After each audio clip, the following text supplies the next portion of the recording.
복은 화의 모습으로 오고 화는 복의 모습으로 온다는 속담이 있어요. 코로나 오기 전에 한 7년 된 것 같아요. 7년 전에 로또에 당첨된 사람이 있어요.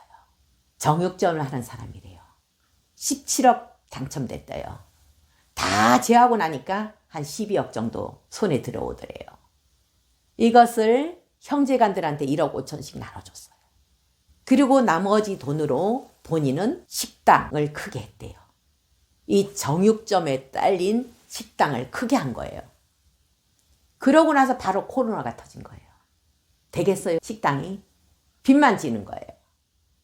너무 힘드니까 동생한테 도움을 요청했대요. 그러니까 동생이 한 4천을 빌려주더래요. 주는 것도 아니고 빌려주더래요. 한 달도 안 돼서 계속 달라고 조르더래요. 왜 안 주냐고, 빨리 달라고. 이 형 입장에서는 얼마나 기가 막히겠어요? 1억 5천 공짜로 받아갈 때는 언제고 4천 빌려줘 놓고 빨리 안 준다고. 너무너무 시달리다가 너무 화가 나니까 칼 들고 가서 동생을 찌른 거예요. 그래서 동생이 죽었어요. 감옥에 갔죠.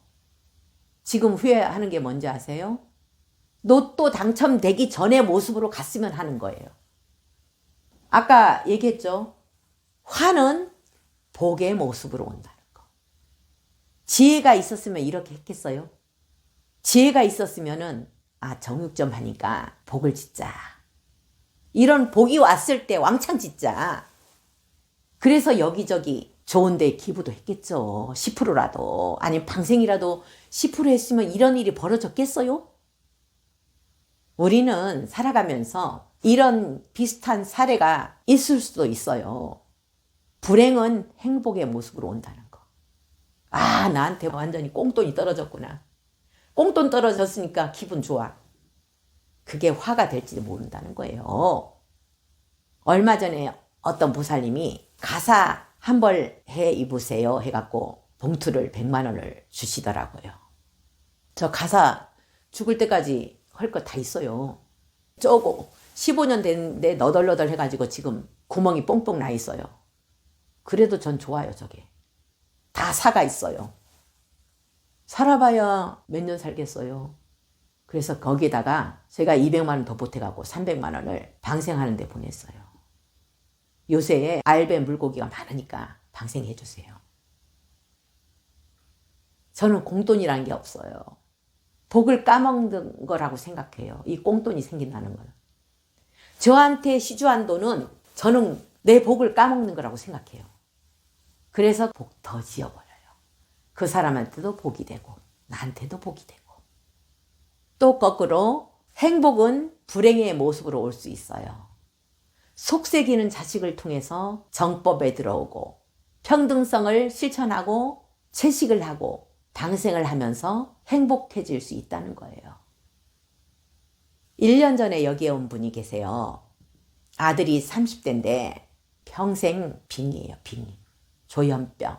증상은 불안증에다가 그 다음 환청, 환각, 그리고 혼자 중얼중얼 이걸 해결하려고 안 해본 게 없대요. 굿도 해보고 퇴마도 해보고 천도제도 해보고 1년 전에 여기 왔는데 저 못합니다 했어요. 나 이런 거 못합니다. 어디 가서도 못합니다 이거는. 누가 이런 거 하겠어요. 지금까지 해봐서 알잖아요. 못한다는 거. 그래도 해주세요. 매달리는 거예요. 한번 그래도 해본대요. 그러고 나서 1년 동안 얘를 위해서 2달에 한 번도 하고 개인 업장 소멸을 한 번 할 때마다 한 증상이 사라지고 또 한 번 하면 또 한 증상이 사라지고 엄마가 그래요. 엊그제 스님 얘 증상 다 사라졌어요. 불안증도 사라지고 깜짝 놀랐어요. 불행의 모습으로 행복이 온 거예요. 얘를 통해서 업장 소멸을 한 거고 애를 통해서 집안이 편안해진 거고 실은 불행하다 생각했는데 이게 바로 행복할 수 있는 비결이었다는 거죠. 이 집안은. 얼굴들이 다 밝아요. 1년 전에는요. 우거지상이었어요. 우거지상. 정말 다 죽어가는 상. 금방 쓰러질 것 같은 사람들. 지금은 너무 행복하대요. 속색이는 자식을 통해서 우리는 업장 소멸할 수 있고 진리를 공부할 수 있는 기회가 될 수 있다는 거예요. 그래서 불행과 행복은 둘이 아니다는 이치가 성립되는 것 같아요. 우리는 항상 둘로 나눴잖아요. 둘이 아니라는 진리가 맞는 것 같아요. 얼마 전에 메시지 온 거를 제가 읽어드릴게요. 사연을 메시지로 보냈는데 천도제 후에 딸 꿈에 엄마가 나타났어요. 친정엄마가.